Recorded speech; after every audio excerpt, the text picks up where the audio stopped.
you were in corporate. We'll start with college. You went to college. What was your intention? Why did you go to college? I went to college. I think the parents expect you to go to college. So I went, but I liked school. I was pretty good at school. So I was actually a Spanish and Latin American studies major. Okay. That doesn't get you a job real easily unless you want to teach Spanish. So I got more interested in the economics and the society part than I was in just the language part. Okay. And that led me to a graduate degree in international economic development at American University in Washington, D.C. Okay. So, and I did kind of spend some time in that field for about 10 years. Where did you grow up prior to? I'm a Northeast guy, grew up in the Philadelphia area primarily. Both my parents are from New York City. And I moved south and west, D.C., and then I lived in Florida. And then in 2003, moved to Texas. Got here as soon as I could. You don't like the Eagles, do you? I don't. Okay. But I did root for them in the Super Bowl. I can't do that. Understood. They did throw a snowball at Santa Claus. Come on. Yeah, they did. And they throw snowballs with batteries in it. I don't know if you ever read those stories. No, I believe it. They're tough fans. They are. But obviously Cowboys all the way. Cowboys will win the Super Bowl next year. I hope so. As we predict every year. Praying for that for a long time. So you were in the corporate field 25 years. What was the business? Yeah, so I work for a company called Paychecks. We were working with small businesses, which I really enjoy. I like working with realtors and lenders now because they're small businesses, right? And so we were helping with payroll, but I was really involved with HR and benefits, teach them how to put a 401k plan in there, offer employee benefits to their employees, how to create a corporate culture for small business to compete with big companies. We could probably do a whole podcast on that. I spent 10 years as vice president of human resources. Oh, there you go. And I would meet with brokers and people like yourself on setting up plans like that and adding 401k plan. We added a 401k plan into our company, and I helped kind of set a lot of that stuff up and manage it. So could have a whole lot of conversations about that. I think it's an interesting field. Yeah. I loved human resources, but I knew long term there's absolutely a ceiling. There's only so much you can pay someone on the support side of the business. Absolutely. So I liked the real estate benefit. There's no cap to what I do. There's no cap on what kind of advice I give, whether it's good or bad. You can take it. But I can speak from quite a bit of experience. You've been pretty successful. I bet most of it's pretty good recommendations. I would think so. I hope so. So how did you get into insurance? You were doing that type of stuff, Paychecks, and then So I didn't want to compete with Paychecks. They were very good to me, to be real honest with you. So, and my son kind of introduced me to Goosehead because he interviewed there. And I thought to myself, how about bringing together maybe a multi-generational family business? And since my son doesn't know a lot about insurance, I thought personal lines could be an easier way for him to start. Even though he's not involved in the business yet, that was my thinking. And when I helped him do the due diligence on his interview process at Goosehead, I was impressed by three things about Goosehead. First was their sales model I know works. It's a channel model as opposed to just hope and spray. You work with specific partners like we do with you guys. And then secondly, they're tech disruptors. So it's relationship based. It's relationship, yeah. That helps a lot. It does. And you're just not trying to throw flyers out to everybody and hope they're going to call you. That doesn't work a lot of times. And then their technology really impressed me. They're a technological disruptor, and that would take you more time. But it's pretty backward, the insurance industry, when it comes to tech, by and large. And then thirdly, their service model was superior. Really, the focus was to separate sales from service and let the service people be great service people and let me be a good salesperson. Okay. So I remember, and I remember reading this on your LinkedIn profile. You talked about being a multi-generational family opportunity. Yeah. And then you said your son looked into it and you're like, well, that's something I could probably do. And then whatever I could grow and teach, I could probably hand down.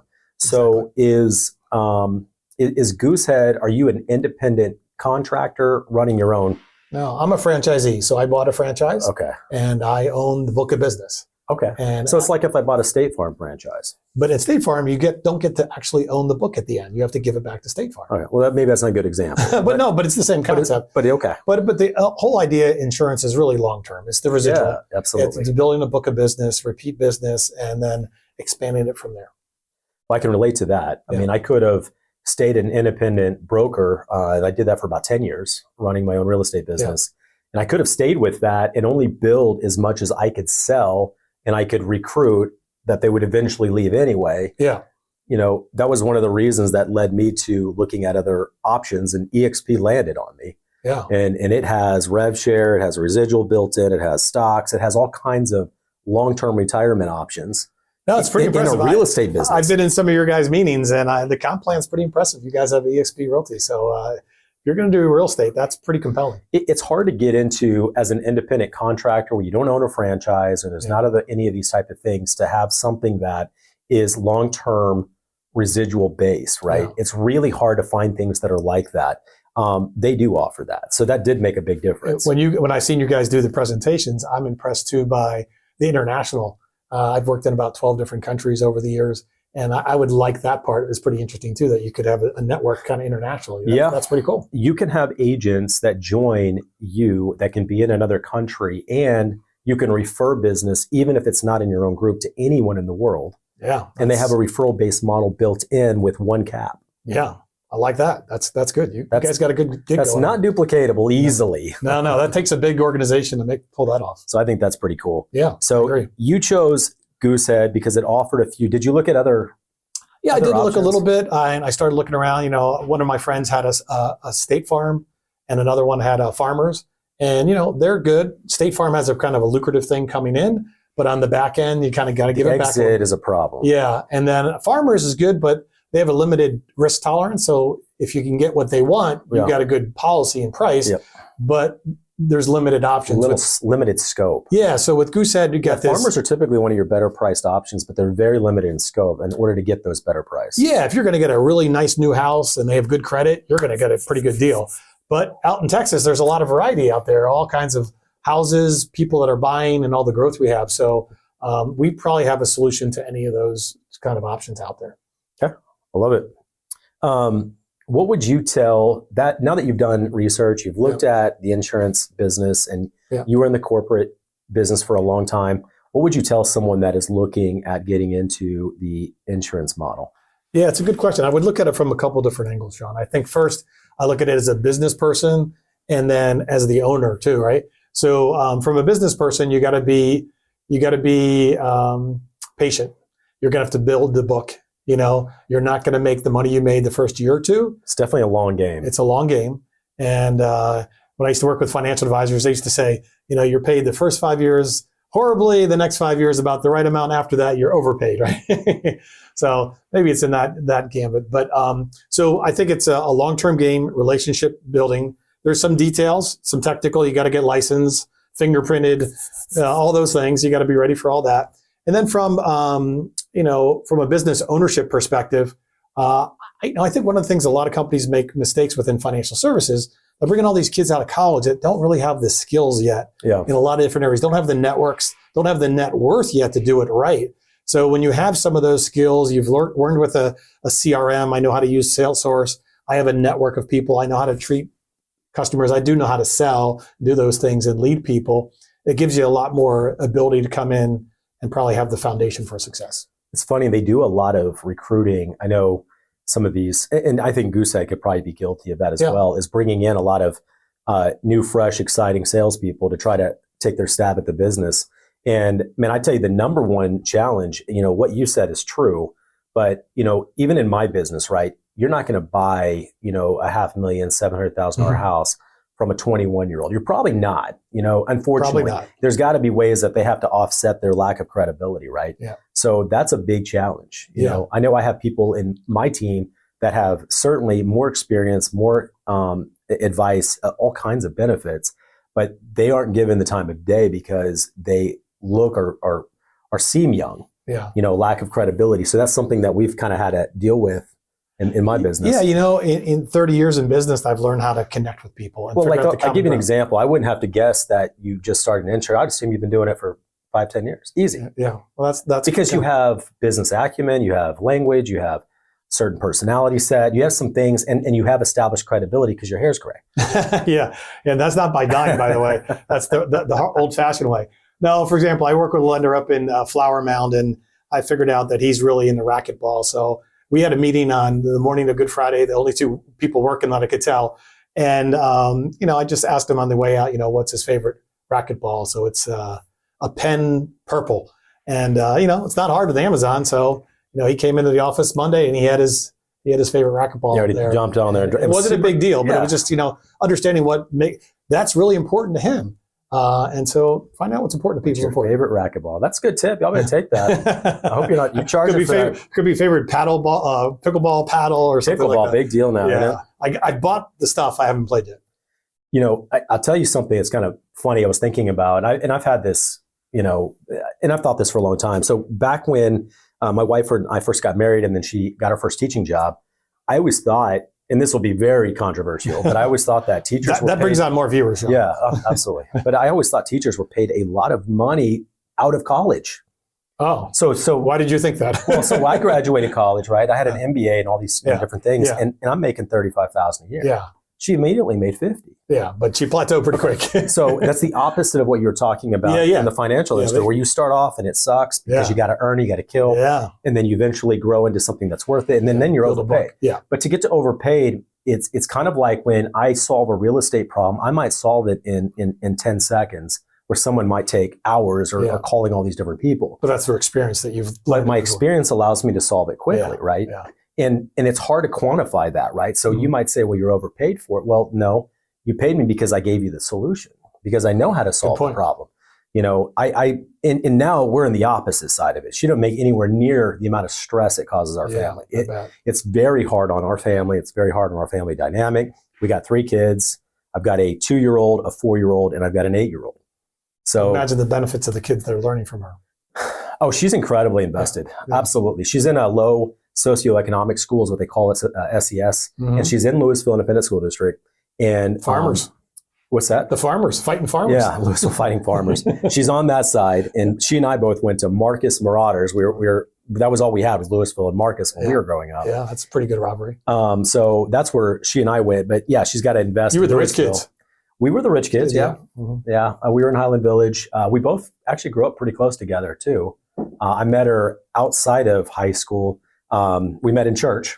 There's a church not far from our high school there. So her parents trusted you. I tricked them. There's no doubt. I had to definitely trick them. And I did that before I even asked her. You know, I made sure that that's right. We were in the right places. You're showing your sales skills early. I worked hard on those sales skills for sure. But anyway, it worked out. Nice. She bought into all the lies, and now we have a good place. We have 3 amazing kids. That's awesome. And she's still teaching. I'd love to bring her home. What's her subject?